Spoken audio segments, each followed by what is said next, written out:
and welcome back to my YouTube channel. I hope you all are gloriously and exceptionally well and had a good weekend. So today we are making a iced chocolate tray bake. So here's James in the background. So this is what we're going to be making, of course, out of Mary Berry's Baking Bible. So it's a chocolate cake that's always popular and is a particularly simple version, which is great for family teas or lunch boxes. So it cuts into 16 pieces. So of course I will leave all the details of the recipe and the ingredients in the description box below. So let's go through all the ingredients first. But before we go through that, please make sure you press subscribe, as it really helps support my channel and it is completely free to join. And thank you for all my subscribers, new ones and existing ones so far. And if you can also make sure you press the like button, as it really helps widen to a wider audience and reaches more onto YouTube, and press the notification bell as you get uploads on every Monday to Saturday. So 3 uploads, full videos on Mondays, Wednesdays and Fridays, and short videos on Tuesdays, Thursdays and Saturdays. And also I'll leave in the description box down below all my social media channels if you'd like to follow me on there, and I will also give you a follow back, and that's on Instagram, Facebook and also TikTok. So let's go through the ingredients.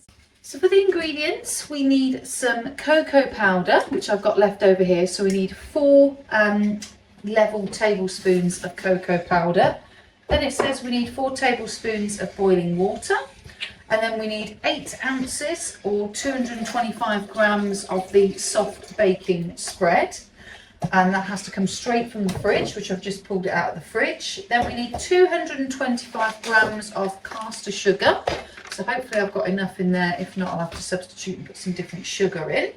And then it says 225 grams of the self-raising flour, which I've also got just here. And then it says 1 level tablespoon of baking powder. And then we need 4 large eggs. So we've just been to the farm and got the 4 eggs there. And then we need 1 tablespoon of milk.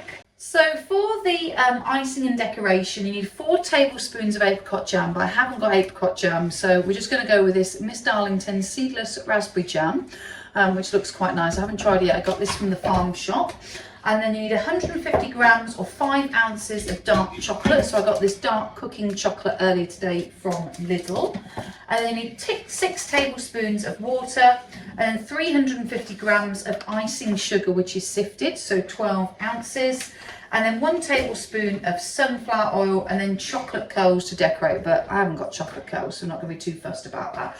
So let's move on to the first thing. So we've got to preheat the oven at 180 degrees. At fan 160 gas 4, and then we've got to grease a 30 by 23 centimeters, which is 12 by 9 inch tray bake or roasting tin, and then we line the base with non-stick baking paper. So let's put you on a time lapse.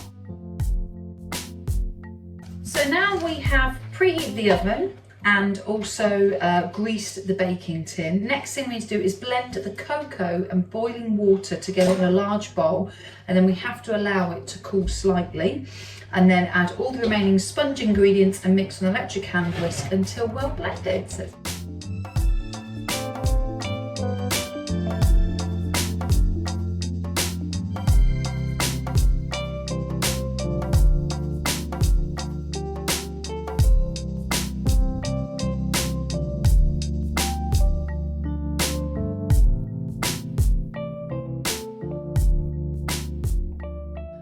So as you can see, I've put all of the caking ingredients and whisked this all up. So it was the self-raising flour, also the baking spread, the 4 tablespoons of cocoa powder, also the 4 tablespoons of boiling water, and also a tablespoon of the baking powder.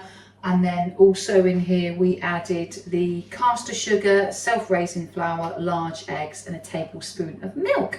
So we've blended it all with the boiling water.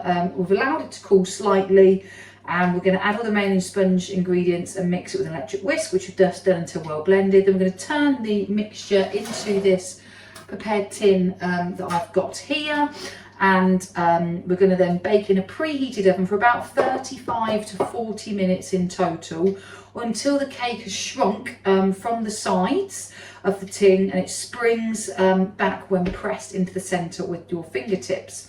And then we're going to leave to cool in the tin and then turn out and peel off the baking paper. So let's put the baking paper in here, and then we can start doing the icing and the decorations. Let's put you on a time lapse.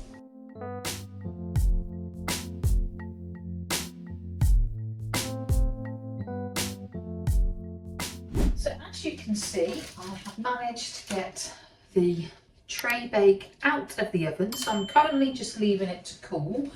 I've put my cake tester prod just to make sure it's okay at the front, the back, the sides, the middle, the everything, and that's all done. So next thing we're going to do is we're going to use this little pan, and we're going to warm up the raspberry jam, and then once the cake's a bit cooled, we'll brush it over the cake, and then we're going to make the icing. So we're going to melt the chocolate in the pan with the water, and then we're going to heat it gently until it's melted and smoothed, and then we're going to leave it to cool slightly and then beat in the icing sugar and the oil, and then we're going to pour over the cake and then gently smooth it with a palette knife, and then leave to set for about 30 minutes, and then we can cut it all up into the 16 pieces. So let's put you on a time lapse.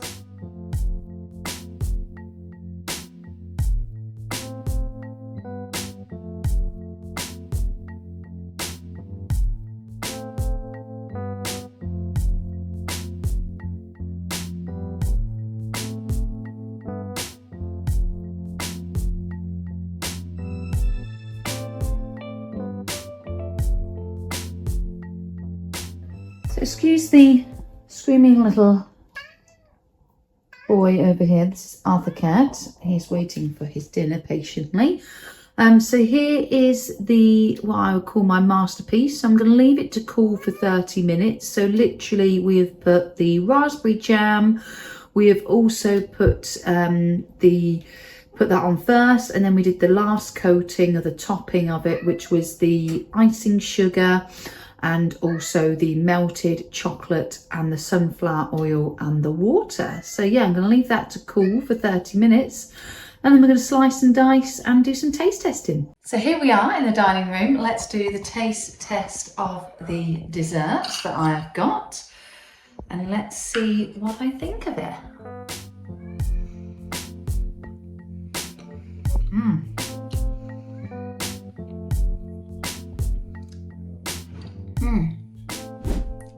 Exceptionally well. I don't like custard or anything on it. The boys, my father and my boyfriend, are having custard on there. So excellent, I'd say 10 out of 10. So let me know in the comments box down below how you got on with baking this. And I'll catch you later on the week, guys. Thanks, guys. Bye.